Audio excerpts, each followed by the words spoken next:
Débuté le 21 juin 2025 à Lomé, sur le terrain de SECO, la première édition du tournoi de l'intégration organisé par l'association Le Creuset éducatif et social togolais a connu son apothéose le dimanche 6 juillet 2025. Sous le thème évocateur « Jeunesse, paix et citoyenneté au service du développement », l'événement a réuni 8 équipes animé par une énergie débordante et un esprit de fraternité contagieux. Pendant 2 semaines, le ballon rond est devenu un vecteur de lien social, de respect mutuel et de dépassement de soi. Des passes millimétrées, des actions de grande classe et une ambiance électrique. Le public n'a pas été déçu. Après des phases de groupe engagés et de demi-finale haletantes, c'est GDEG FC qui a été couronné champion en s'imposant à AETFC au terme d'une finale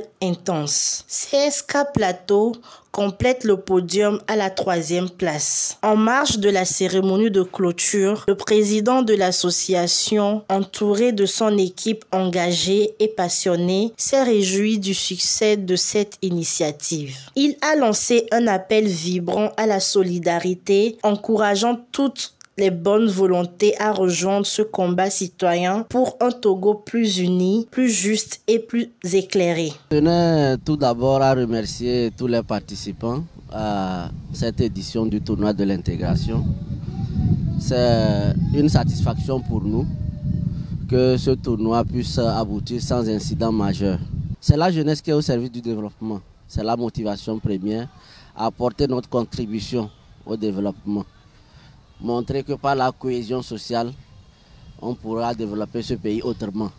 Mobiliser la jeunesse autour des idéaux de citoyenneté.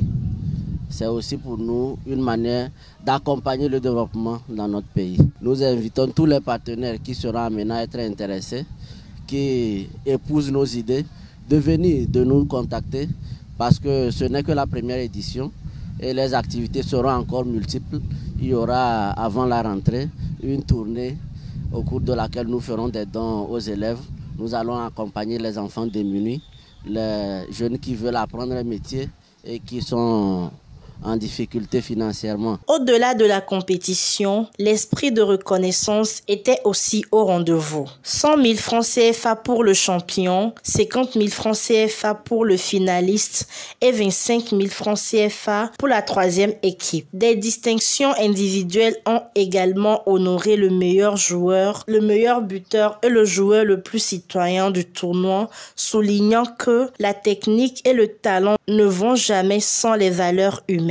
Les 2 capitaines, avec émotion et fierté, ont salué une compétition qui dépasse les scores. Un moment de fraternité, une leçon de vivre ensemble.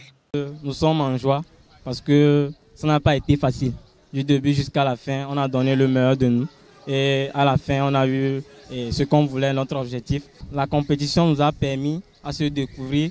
On a vu les trophées et puis les médailles. Et ça nous motivera plus au prochain match. On pourra donner encore. Par exemple, moi, je n'ai pas été meilleur buteur. Je peux dire au prochain match, je vais faire l'effort pour être le meilleur buteur. D'abord, j'aimerais dire merci à l'organisation. Ce genre de tournois dans nos localités sont très rares parce que ce sont des initiatives à apprécier et à applaudir. Il y a eu, par exemple, beaucoup de trophées et tout s'est bien passé dans l'ensemble. Le fair play a régné et puis il y a eu beaucoup d'ambiance. Donc j'aimerais vraiment dire merci à l'organisation et que vivement ça se poursuive à l'avenir.